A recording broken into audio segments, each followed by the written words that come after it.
In Harare Friday, the Zimbabwe Election Commission announces a winner of the March 29th presidential election. Tsvangirai Morgan.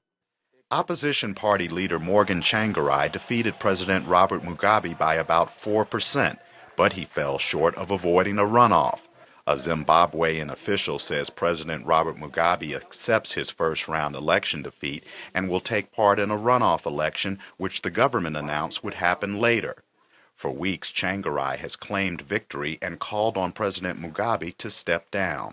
He lost the election. So, as far as we are concerned, the majority of Zimbabweans have said Mugabe must find a way to retire.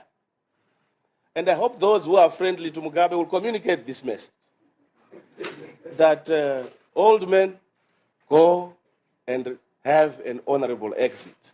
Tsvangirai has been out of the country for weeks. He has said he would not take part in a runoff election. His party has accused Mr. Mugabe of delaying results in order to wage a campaign of intimidation and violence. Mr. Mugabe's government denied the allegations. This week, Human Rights Watch released photos of people the group said were beaten by ruling party militants.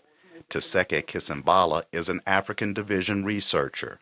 We believe that such a second round of elections will not be credible so long as the types of violence that we're seeing continue to take place. The international community, the United Nations and the African Union must insist that a second round of elections should not take place in such an environment. Last month, the Election Commission confirmed that Tsvangirai's opposition party won a majority of seats in Parliament. Amara Woods, with the Institute for Policy Studies in Washington, D.C., says if Tsvangirai decides to take part in a runoff election, he would do well. The issue is that in a runoff with just two candidates, there may be an even stronger showing for those voices for change, and I think it is more likely that the voices for change will prevail in that context. But it's difficult to say what will happen. After reports of post-election violence, other critics say if there is a runoff, election officials from neighboring South African countries must play a bigger role in monitoring the vote.